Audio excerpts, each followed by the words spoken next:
What is up, everybody? How are you doing today? Today, we are doing the 2021 NASCAR Season Awards, inspired by Kamikaze Games, pretty much copying Kamikaze Games. So let's do this. NASCAR Cup Series Best Race of the Year Award. This is the best race of the year. Nominees are the Indy Road Course, the Bristol Night Race, and the Martinsville Fall Race. The Indy Road Course race, honestly, was kind of boring throughout, but towards the end, it was just, like, fucking amazing. It was, honestly, probably one of my favorite moments all year. But the winner of that would have to be the Martinsville Fall Race. Just all the bullshit, you know? Like, it was so fun. It was a lot of fun. The NASCAR Xfinity Series Best Race Award. The nominees are the Martinsville Fall Race, the Bristol Race, and the Phoenix Fall Race. And the winner is Bristol. Just an amazing race all throughout. Loved it. The NASCAR Camping World Truck Series Best Race of the Year Award. Darlington Spring Race, Knoxville, and Phoenix. This one was actually kind of hard for me to pick, but the winner was Knoxville. The reason it was so hard was because I didn't watch that race. I did not watch Knoxville. I was working. I think I watched a little bit of it during my break, but I didn't watch the race. All I know was, like, you know, checking Twitter, seeing everything that happened, like, just based off of the reaction, that was the best race of the year. I can't even properly judge because I didn't even watch it. Yeah, Knoxville was the best race of the year. NASCAR Cup Series Worst Race of the Year Award. Las Vegas Fall, the Coca-Cola 600, and Road America. The winner is Road America. I fucking hated that race, dude. I fucking hated that race. I really did. That race was terrible. Just awful. Dude, Road America pisses me off, because it's like you go to that track. I've never been there, and I never want to go there. I never want to go to Road America. Like, if I had the opportunity to go to every race in a season, I would rather watch Road America on TV. Like, I would go to 35 of 36 races in the year. Road America would be the one race that I don't go to, because it's terrible. It really is. Like, you go to that track, you can't even see all the way around the track. Like, and then on top of that, the racing was just boring as fuck. Everyone pretends like it was a good weekend, but it wasn't. It was terrible. Like, yeah, there was a lot of fans there, you know, the crowds were packed, it was a sellout. That's awesome, you know, the environment seemed like a fun time for everybody, but the race was terrible, and it's just a terrible venue. I will never go to Road America. NASCAR Xfinity Series Worst Race Award.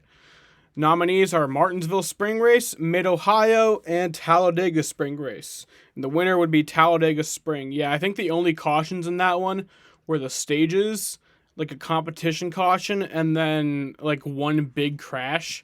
And then right after that big crash, the race got rain shortened. So yeah, that was the worst race of the year. NASCAR Camping World Truck Series Worst Race of the Year Award. Nominees: Watkins Glen, Pocono, and Atlanta.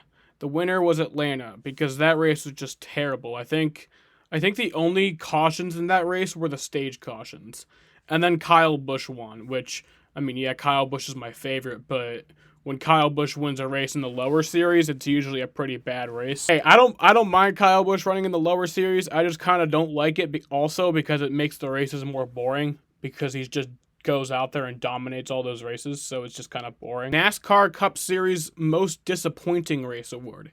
Now, disappointing and worst race have two different meanings. Disappointing means it's a race that you thought was going to be really good, and then it wasn't. Like, worst race, like, I mean, there are probably some of those worst races of the year. You came into it knowing it wasn't going to be a good race, but these are the races that, like, you came into it thinking it was going to be a really good race, and then it wasn't. Bristol Dirt, Watkins Glen, and then Las Vegas Fall Race. Now, the Bristol Dirt race, I think it was a decent, all-right race, but I wasn't looking for a decent, all-right race when that race was announced. I expected it to be much more than decent and all-right, so that's why I put it on there. Watkins Glen, just terrible.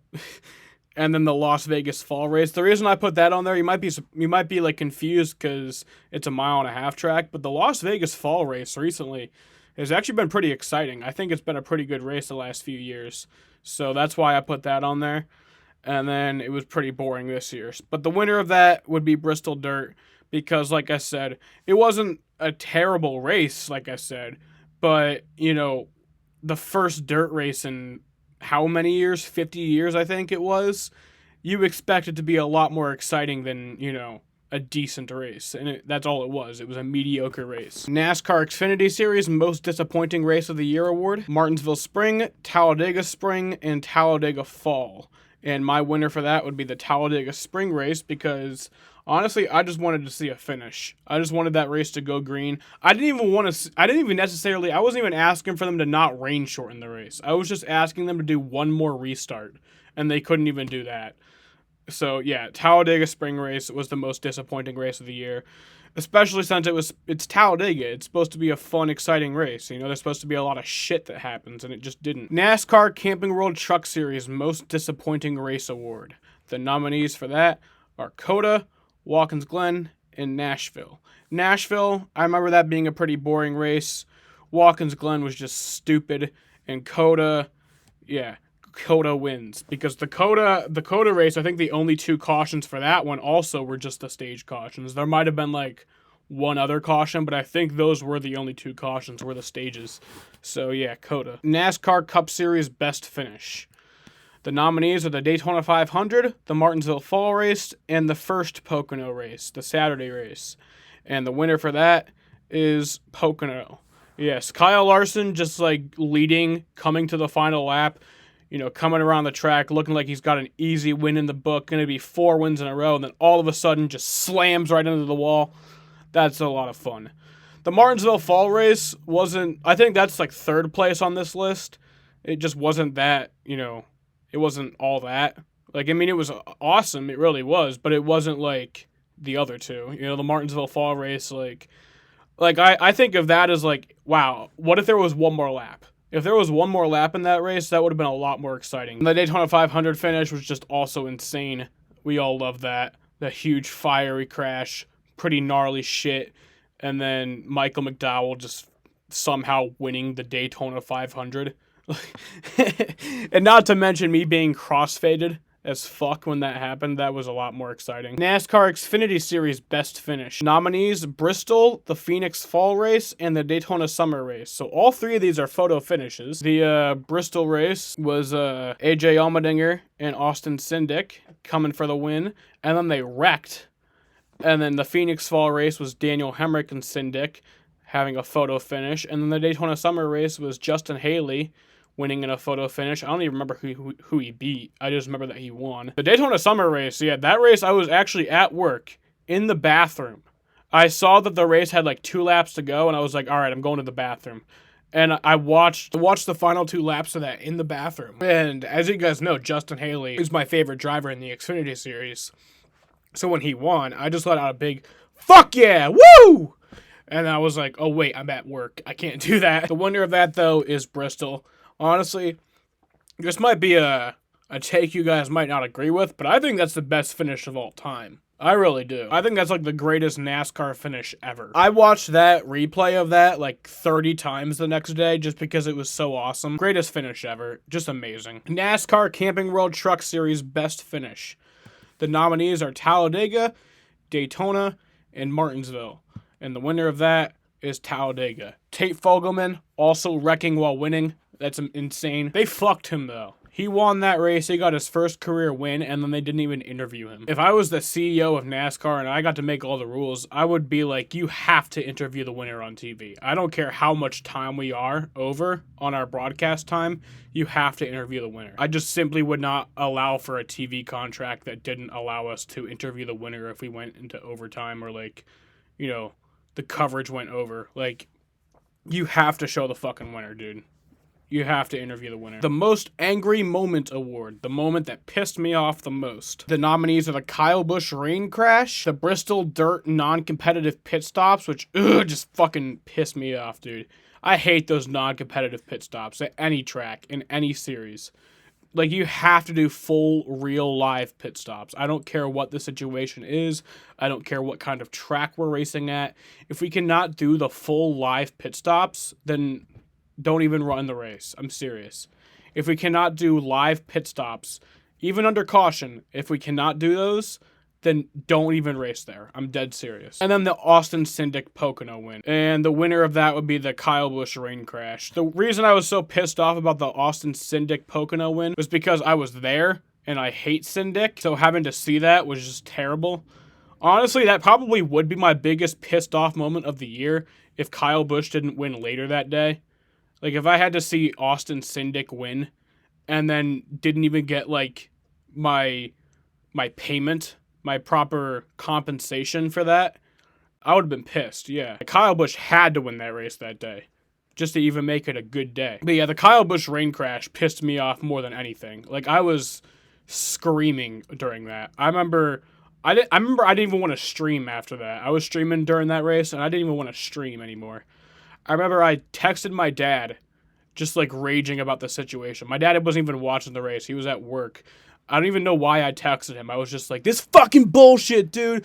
Oh, my fucking God. And he was like, I understand your frustration, but you need to calm down. That was the worst moment of the year. You fucked him out of a good race. He was doing really good. He was leading, and then he just went right into the wall because it's fucking raining and you can't even pull a caution for that. Saddest moment of the year award. The nominees are the New Hampshire race being shortened by 8 laps, which would have been a lot more exciting if the race went to full distance. You know, they could have finished it. First of all, they could have finished that race. 8 laps in New Hampshire takes approximately 4 minutes. So if you looked 4 minutes after the race ended, it was still light enough to finish the race. So I don't know why they had to do that. Like, if the race had went 8 more laps, Christopher Bell and Eric Almirola would have had a really good fucking finish. That would have been a lot of fun. So that's some bullshit. Kyle Busch eliminated at Martinsville. That was sad. It was sad, but honestly, it wasn't like I feel like I would have been a lot more sad if it wasn't for all the fun bullshit that was happening during the race, you know? Like, if that was a boring race and then Kyle Busch got eliminated, I would have been really sad. But honestly, like, A, he didn't really deserve it this year. Let's be completely honest. He didn't deserve to win the championship. And B, it was like, A, it was a good race. So, I mean, I was sad, but I wasn't, like, as sad as I would have been, you know? And then Daytona Xfinity race being postponed. That was just sad because I couldn't watch it because I had to work the next day. Like I said, I still watched the final 2 laps of the race, but I wanted to be able to watch the whole rest of the race. I wanted to be able to stream it. I wanted to be able to do all that, but I couldn't. Winner, though, is Daytona Xfinity postponed. That was sad. Very sad. Kevin Harvick Moment of the Year Award. This is a fun one.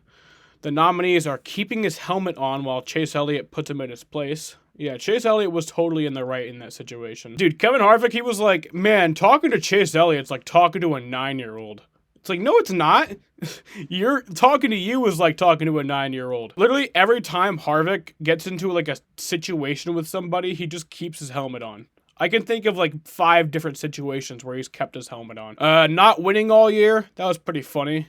And then eliminating himself at the Roval. That was just hilarious. Like, you can't be that stupid. Chase Elliott just goes up and is like, hey, I might wreck you, I might not wreck you, but Harvick just got so scared of the possibility of him wrecking him that Harvick wrecked himself. It's the perfect moment, the best moment all year. The winner is eliminating himself at the Roval. Best moment all year. The worst officiating call of the year award. The nominees, yeah, we have 5 for this one. The Daytona Road Course, the rainbow caution. Yeah, that's a ridiculous one.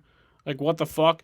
You see a rainbow and you're like, oh no, let's call a caution. Bring him in, boys. There's a fucking rainbow. It wasn't even raining. There was literally just a rainbow. They saw a rainbow and they were like, oh no, they gotta pull a caution out for that. We can't have no rainbows at the racetrack. The New Hampshire start, that was pretty bad. We've talked about it already in this video, but you just start the race while it's raining, and then you get surprised when 6 laps later there's a huge crash. The Watkins Glen truck race rain shortened. That was pretty stupid, because, no, I have another reason why that was stupid. The reason that they rain shortened it wasn't because they couldn't get the track dry again. The reason that they rain shortened it was they couldn't get the track dry before the Xfinity race.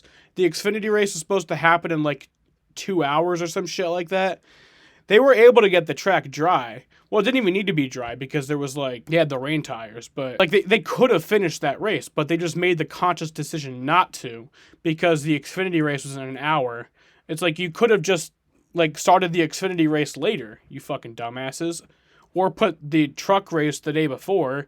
That way we don't even run into these issues in the first place. If you rain shortened that race because it was actually bad raining and you couldn't get that race restarted, okay.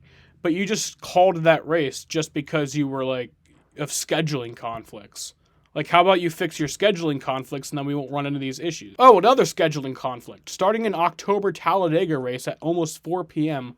when the sunset is at 6:20. Yeah, the Xfinity Talladega race, they started at 3:47 p.m. Central Time. Sunset was at 6:20. We didn't even get to finish the race because they were afraid of darkness, which is also stupid because it wasn't even that dark. Like, it really wasn't that dark, so. And then racing without live timing and scoring at Gateway. Yeah, at Gateway, when the power went out, the lights on the backstretch went out. Also, the live timing and scoring, which is, like, the leaderboard that decides, like, it's like an automatic computerized thing that shows, like, the computer can tell where everybody's running. They didn't have that either. So after they got the lights fixed, they went back racing, but they were racing for about 50 laps without the live timing and scoring. We couldn't even tell what lap we were on for a lot of the time. We couldn't tell, I mean, Sheldon Creed led during all of that, but, like, if it was an intense race, you probably couldn't see who the leader was. You wouldn't know where all your favorite drivers were at any given moment. It's like, that's like a thing you take for granted. When you watch a NASCAR race, you take that for granted that you have the live timing and scoring. So going back green without that is very stupid. Like, what if somebody was actually scored incorrectly because of that? Like, that would have been really shitty. The winner is the New Hampshire start. Yeah, that was pretty fucking stupid. Comeback of the Year award. The nominees are the Kyle Larson Roval comeback, where I don't even remember exactly what he did, but I remember he had damage. He had to go pit. I think he was like, no, he didn't go a lap down, but he was in the way back. He worked his way back through the field and won the race. Kyle Busch Pocono. That was insane. That was just insane. He was leading that race, doing really well, and then he had a transmission issue, which meant that he had to run in fourth gear for the remainder of the race. Do you know how insane that is? Do you know how hard it is to go in fourth gear for an entire race? And then not only that, but to come back and win? Like, that's insane. Yeah, it was a fuel mileage race, but just the fact that he was even able to, like, run the rest of the race is insane. All I knew at the time, because I was at that race, all I knew was that he had a transmission issue. I didn't know what really happened. I just remember that all I knew was that he had a transmission issue. I didn't even know until after I got home that he ran the entire rest of the race in fourth gear. If you guys don't know how hard it is to run a race in fourth gear, I want you to, like, open up, if you guys have, like, NASCAR Heat or something, like any NASCAR game, I want you to go into the game, like, go into, like, a qualifying run where you're stopped. Turn on the manual transmission, start in fourth gear, and then see how long it takes you to get up to speed. It takes so long to get up to speed. I remember during that race, he wouldn't even really slow down during the cautions. Like, he would slow down for, like, obviously the beginning of the caution, he would slow down. But he would just kind of run behind everybody and stay, like, at full speed right before the restarts, just so he could, like, stay up to speed with everybody. He would risk his track position just to be able to stay up to speed. And the fact that he was able to come back from that to be able to win the race is just insane. Like, that's insane. At least he wasn't, like, stuck in third gear. If you were stuck in third gear, you're done. Like, there's no getting out of that. You were absolutely done. Or maybe you could run laps around the track, but you're not going to win. Like, if you're stuck in third gear, you're going like 40 miles per hour slower than everybody else. Yeah, he would not have even been able to run the rest of that race. And then Kyle Larson's season, just the entire season as a whole, just insane. The fact he was able to come back from not having a ride last year, only running 4 races last year, to come with Hendrick and then win the championship, absolutely insane. But the winner of this award is Kyle Busch. Pocono win. Absolutely insane that anybody could even do that. I cannot even fathom in my mind how that's possible. Yeah, luck did help him with all the fuel mileage finishes and everybody running out of gas. That did help him, but there's just no way you should have even been able to, like... The fact he was even able to continue that race is just insane. Wreck of the Year award. Joey Logano's flip at Talladega. Just awesome. Totally cool. Badass. He was a little bitch after it, though. He was like, it is too dangerous. Shut the fuck up. If you think it's too dangerous, don't race, dumbass. The Daytona 500 final lap crash. Insane, gnarly, fiery, cool, awesome. And the Indy Road Course Ramp of Death Crash. Also just awesome. I loved that. Everybody else was like, oh, this is too dangerous. Like, no, it was fun, and you know it. So shut the fuck up. The winner is the Indy Road Course Ramp of Death Crash. It was fun and awesome and badass. The Meme Team of the Year award. I think this is the final award. The Meme Team of the Year. The nominees are Starcom Racing, which is just a total meme, and they're going away. They're not racing next year. They wreck every race, so that's probably a good thing. Rick Ware Racing. I think they had like 5 wrecks at Martinsville alone. Just at Martinsville. 5 wrecks, I think. And then Stuart Haas Racing, which honestly, they're not that much of a meme, but they just had such a shit season that it was just kind of funny. But the winner of that is Rick Ware Racing. The fact that, like I said, I think they had like 5 crashes just themselves at Martinsville. That was pretty funny. So that gives them the win. And that is the final award. Let me know if you guys agree with all these awards. Also give me recommendations for future awards that we can do. I want to thank you guys for watching, and peace out.